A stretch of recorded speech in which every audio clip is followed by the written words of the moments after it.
Hey everyone, it's Fentony. His Dark Materials episode 2 has just aired. The episode was called The Idea of North, but there's no armoured bears yet. Well, technically there was a skull of an armoured bear, but don't worry, it's coming. As usual, this is your spoiler warning before we start the video. I have read the books, I could tell you guys all about them, but I refuse to do that. I won't really be talking about episodes in the future. We'll stick to episode 1 and 2.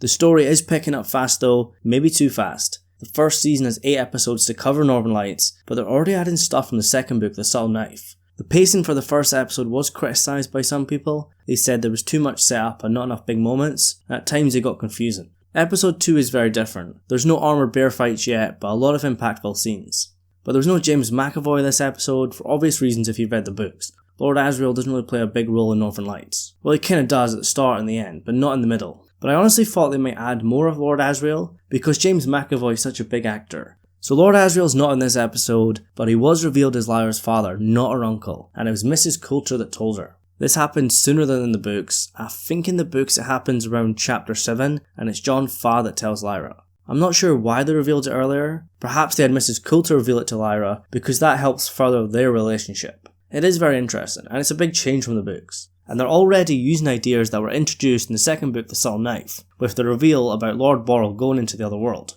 In the series, Lord Borrell's role has been expanded quite a bit. He's on a mission to find the truth about grooming. When he crosses into the other world, it seems like he has an iPhone, so that world is a bit similar to ours, whereas Lyra's world is slightly a mix between modern Victorian world. In the books, I think it's Victorian, but slightly more technically advanced. For instance, they have Zeppelins. But I think in the show they made it slightly more modern. But it's not as modern as the world that Lord Borrell went to. This reveal actually happens in the second book, but it's happening in the first season. So the reveal that happens in the second book is not going to work in the series. At this point, Lord Borrell's a much more important character, whereas in the books he's very minor. You don't recognise him when we meet him again in The Subtle Knife. I'm not sure how I feel about this. It gives him more to do, but the reveal in book 2 that he has a demon and he's from Lyra's world had a lot of impact in the book, but now it won't in the series. You could argue it's to sway fans who might think it's going to play out book by book scene, but you could also say it's not to confuse the casual fans. A lot of the ideas introduced in The Subtle Knife come out of the blue. You don't really expect them. Perhaps they want to introduce them sooner, not to confuse casual fans when it becomes important later on. Something else I picked up on, it seems like Billy Costa is Jon Farr's son. The way Jon Farr comforted Ma Costa makes me think that. The Egyptians have an expanded role in the series, and I'm okay with that because they're a big part of book 1. It gives Jon Farr much more character development, as it's his son that's been captured.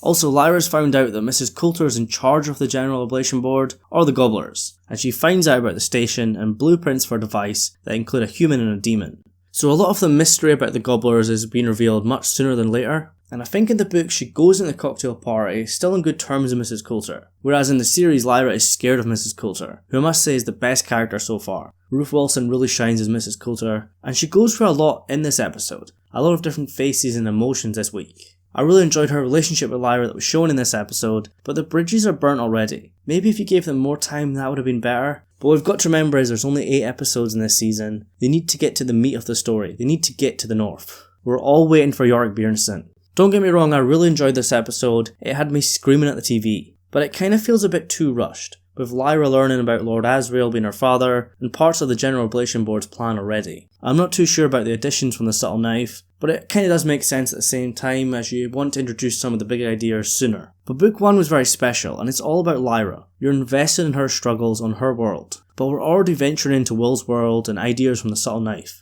Perhaps the show wants to get it started sooner, as they're worried that book 2 is very different than Northern Lights. The Subtle Knife does throw a lot of new ideas at you straight away, and it feels very different than Northern Lights. But that's what worked for book 2. Book 1's amazing, and at the end you think, where can we go from here? How can it get any bigger? The TV show's plan might work for TV, but we'll see what happens. But I must say, I'm not a fan of the Alethiometer's design. It kinda looks like a toy. But the demons look great, and of course the casting as well. There's not been an actor or character that's really annoyed me yet. So far so good. And Pantalaimon versus the Golden Monkey, that was one of my favourite scenes. When it comes to the Golden Monkey, you're kinda conflicted with him. When he was spying on Lyra, you don't like him, he's not nice. But when Mrs. Coulter slaps him, you kinda feel sorry for him. I believe he's the only demon that doesn't have a name and doesn't speak. He's treated a bit differently than people treat their demons. Pan and Lyra are so close, whereas Mrs. Coulter and the Gold Monkey, they're close but not in the same way, it's very different. And he can go much further from Mrs. Coulter than other demons. There's also been no mention of the word church yet, but that's expected. The Magisterium is fine.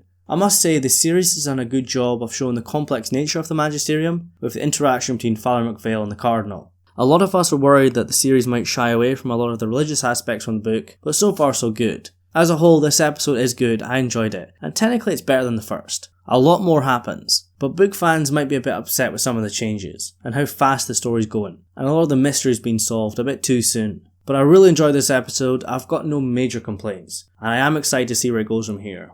I think there's going to be a lot of other material from the subtle knife and the amber spyglass introduced a bit sooner than we thought. And I want you guys in the comments below to let me know what you think about the episode. Did you enjoy it? And how do you feel about them adding material from the subtle knife earlier in the first season? I will continue to cover his Dark Materials, but I've got a lot of other videos on the channel you guys might enjoy. Click here for the latest on Netflix's The Chronicles of Narnia. Thanks so much for watching, don't forget to like, comment, subscribe, and I'll see you in the next one.